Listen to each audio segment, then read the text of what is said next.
Hello, welcome to Latha foods. இன்னைக்கு நம்ம இட்லி மிளகா அப்படி அரைக்க போகிறோம். அதுக்கு வேணுங்கிற பொருள்லாம் நான் எடுத்து வச்சுருக்கேன். அது என்னன்னு காமிக்கிறேன். 200 கடலைப்பருப்பு, 200 உளுத்தம்பருப்பு, 100 வெள்ளை எள்ளு, 75 கிராம், 50லேருந்து 75 கிராம் இருக்கும். இது வரமிளகா எடுத்து வச்சுருக்கேன். உப்பு, பெருங்காயம் பொடி அரைச்ச உடனே நான் கலந்துப்பேன்.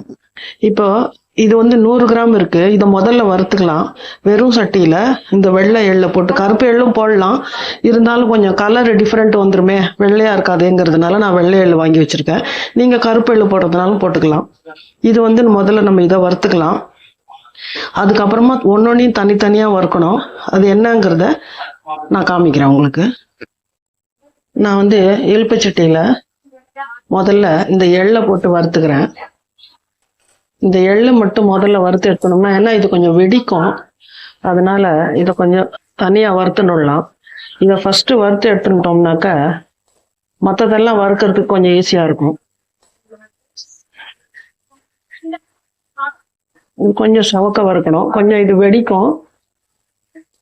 வெடிச்சதுனாலே செவந்து போயிடும், ஏன்னா அப்படியே பச்சை வாசனையா இருக்கும். அதனாலதான் கொஞ்சம் செவக்க வெடிக்க விட்டு எடுக்கணும். இதை கொஞ்சம் வறுத்துக்கலாம். முதல்ல சத்தம் கேட்கறதா? வெடிக்கிறது பாருங்க.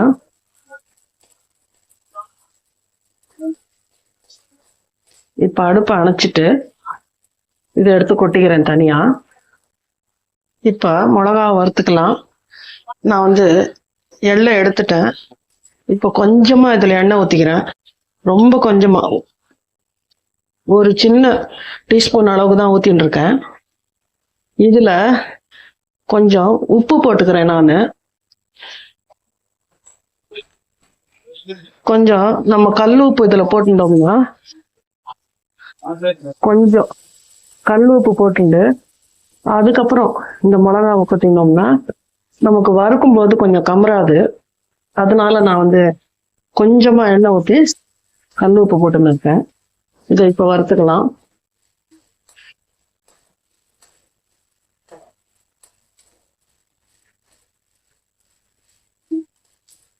கொஞ்சம் அடுப்பு சின்னதா வச்சுக்கோங்க. கருகவும் கூடாது, கருகினா நேரம் மாறிடும்.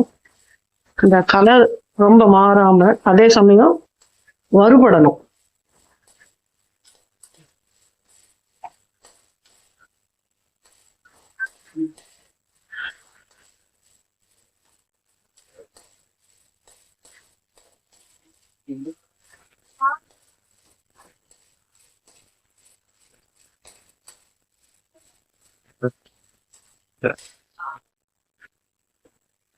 வறுத்துட்டேன். இதை தனியா எடுத்துடலாம். இப்போ உளுத்தம்பருப்பை போட்டுக்கிறேன் இதுல.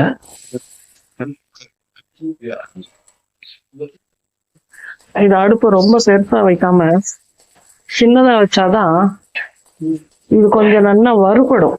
இல்லைன்னா மேல எல்லாம் செவந்து போயிடும், உள்ள வறுபடாம இருக்கும். அது டேஸ்டா இருக்காது. அதனால அடுப்பு சின்னதா வச்சுட்டு இது கொஞ்சம் வறுத்துட்டு காமிக்கிறேன். இப்ப பாருங்க, நல்லா செவக்க வறுத்தாச்சு. இப்ப இதை எடுத்து கொட்டிடலாம். கொட்டிட்டு கடலைப்பருப்பை போட்டுக்கலாம். உளுத்தம்பருப்பு வறுத்தாச்சு. இப்ப கடலைப்பருப்பு போட்டுக்கலாம். கடலைப்பருப்பு கொஞ்சம் நேரம் ஆகும் வறுபடுறதுக்கு, அதனால இதுவும் கொஞ்சம் சிம்மில் தான் வச்சிருக்கேன். சிம்மில் வச்சுட்டு இதை நல்லா வறுத்துட்டு இதையும் தனியா வறுத்துருக்கேன். இதையும் தனியா வறுத்துட்டு நான் காமிக்கிறேன். இப்போ இதையும் செவக்க வறுத்துட்டேன். இதையும் தனியா நான் எடுத்து கொட்டி ஆற வைக்கிறேன்.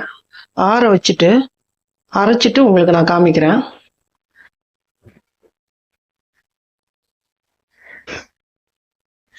பாருங்க, நல்லா ஆறிடுச்சு.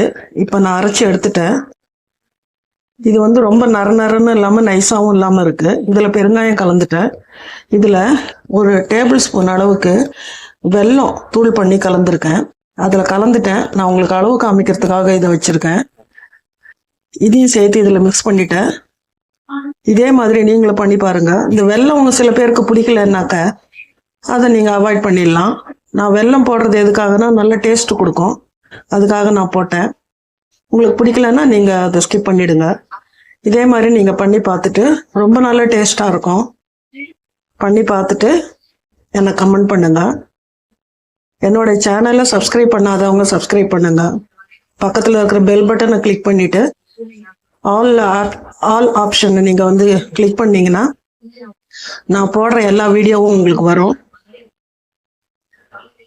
இது நீங்கள் பண்ணி பார்த்துட்டு எனக்கு சொல்லுங்க. எல்லாருக்கும் ஷேர் பண்ணுங்க. ரொம்ப நன்றி.